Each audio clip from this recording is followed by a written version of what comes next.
I want to be clear about one thing. Nobody votes in favor of a government shutdown. There isn't a bill that comes here to the floor that says, okay, we resolve to shut down the federal government. That's not what takes place. A government shutdown takes place when there is a part of the government that goes past its current funding deadline and is not funded after that. Our national debt just hit $33 trillion. These are very real problems that we are facing that are directly at our gates. We need to address spending, or the scope of the problems that we face are going to be infinitely bigger than what we're talking about today. Hey everybody, I hope that you're all doing well. Now, as always, I'm here with an update from what's happened in Washington, D.C. this week. We have a saying in the Army. We used to say it all the time, make the big deal the big deal. It's important to do so. So that's what we're going to talk about today. We're going to talk about government funding, government shutdowns, continuing resolutions, individual appropriations bills, all things related to that. Now, this video actually goes live at 10 a.m. on Saturday. So as you're watching this, we're most likely somewhere around 14 hours away from a government shutdown taking place. I'm going to talk to you about what that actually means for you, various government services, and how we might get or not get to that point. Let's get into all of that, and let's get into why this all happens. So first and foremost, along with my entire team, we will still be here working for you. You can still call the office, whether in district, whether in Washington, D.C. Now, some federal agencies will be closed, some will not be closed, but we will still do everything in our power to help you with what you need help with. And then when things are back up and running, we will revisit any case that we were not able to address earlier because perhaps somebody wasn't in their office. So please continue to call the office. We're here for you. We're here to help you work through your issues. Now, there's a term called essential activity, which is how the government determines what will or will not be impacted. So let's talk a little bit about what that term means. Now, most benefits will still be dispersed that come out of the federal government and go to individuals. That means that Social Security checks will still be dispersed. Medicare and Medicaid, veterans benefits, SNAP, those programs will continue in an uninterrupted way. The post office will not be affected. The post office will continue to operate. Anything that has to do with public safety will not be impacted. Every branch of the military, including National Guards men and women, reservists, they stay on the job. Border Patrol agents stay on the job. TSA agents, air traffic controllers, they stay on the job. They might not be paid immediately, but as soon as the government is reopened, they will receive back pay if necessary. But it's also very likely that folks' typical pay schedule will not be impacted. For those who are paid bi-weekly, that is to say twice a month, the first check wouldn't be missed until October 13. So if that government shutdown potentially could be resolved before then it would not be a realized interruption of pay. For those who are paid monthly, it wouldn't be until October 31st, because right now at the end of September, they are getting their most recent paycheck and wouldn't be scheduled again until the end of October. In addition to pay for federal employees and the military, here's some of what may be impacted in a negative way. If there is a federal building, like a courthouse in your community, that may not be open. Some other things that could be delayed. Some workplace inspections could be delayed. Picture OSHA inspections, things like that. That's something that could not take place.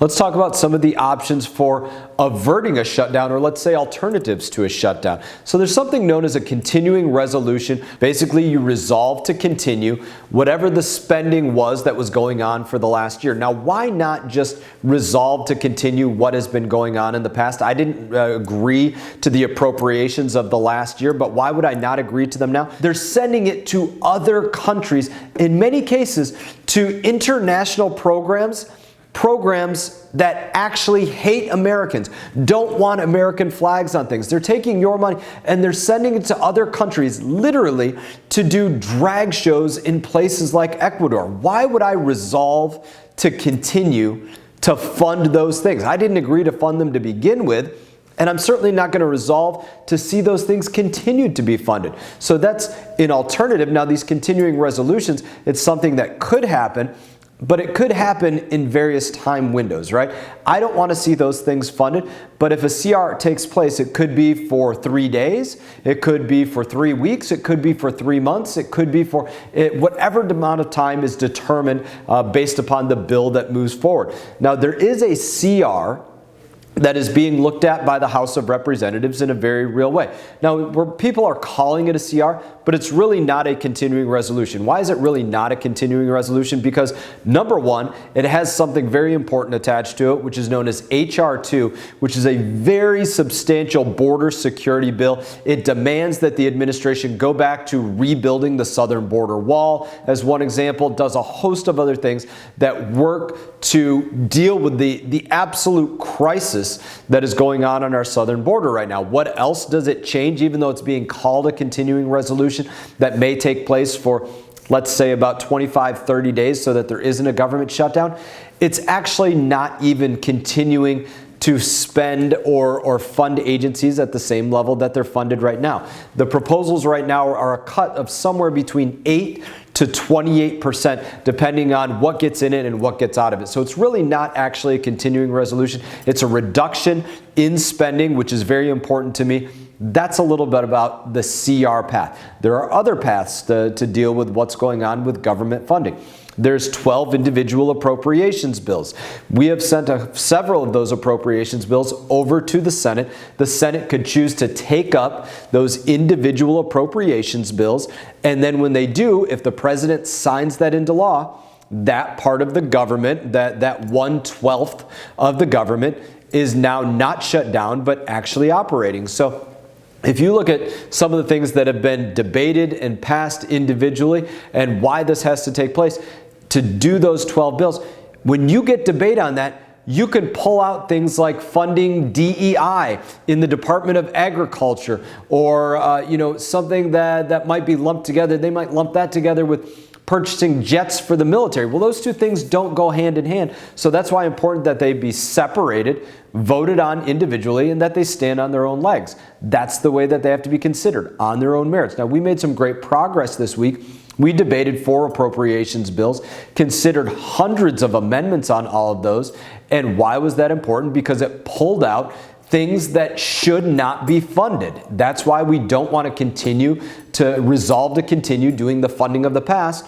We want to fix those things that Democrats have been funding for the last couple of years that shouldn't be funded because they're terrible policies. Doing that takes time. That's why I would not be surprised if at some point in the near future there is a CR that is passed, but a CR with cuts, a CR with border security, and a CR that only lasts for a couple of days, if not maybe a couple of weeks. Now, in order to keep those things up and running. Let's make it clear though, not kicking the can down the road like Democrats have been doing. We're giving Congress a small extension to actually do the hard work of those 12 individual appropriations bills that Democrats and really Republicans have not wanted to do for well beyond the amount of time that I've been in Congress. I want to be clear about one thing.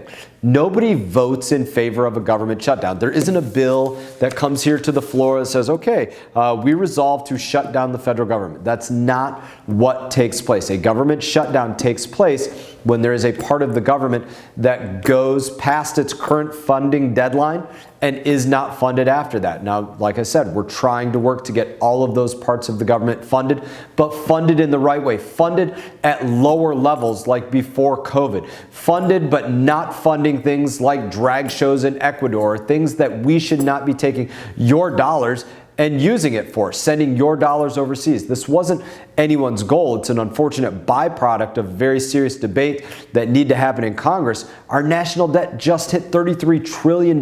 These are very real problems that we are facing that are directly at our gates. We need to address spending, or the scope of the problems that we face are going to be infinitely bigger than what we're talking about today. At the same time, the situation at our southern border is an outright crisis. It's getting worse by the day. And there are others who believe that we need to keep funding Ukraine in its war against Putin's invasion, even though there is no plan about what's happening. And to me, no plan, no pay. It's that simple. They should not be supporting something that does not have real national security objectives going on. Those are real substantive debates that need to take place, that every member was elected to take these debates on for the American people. Those are the 3 biggest issues that we're working through right now. We'll be here in Washington through the weekend and into next week until we do finally work through them. Again, Please remember that you can call our office. If you've got questions on anything, call us, let us know. We're here to help you. And as always, it is an honor to serve you. I wish you all the best. You all take care.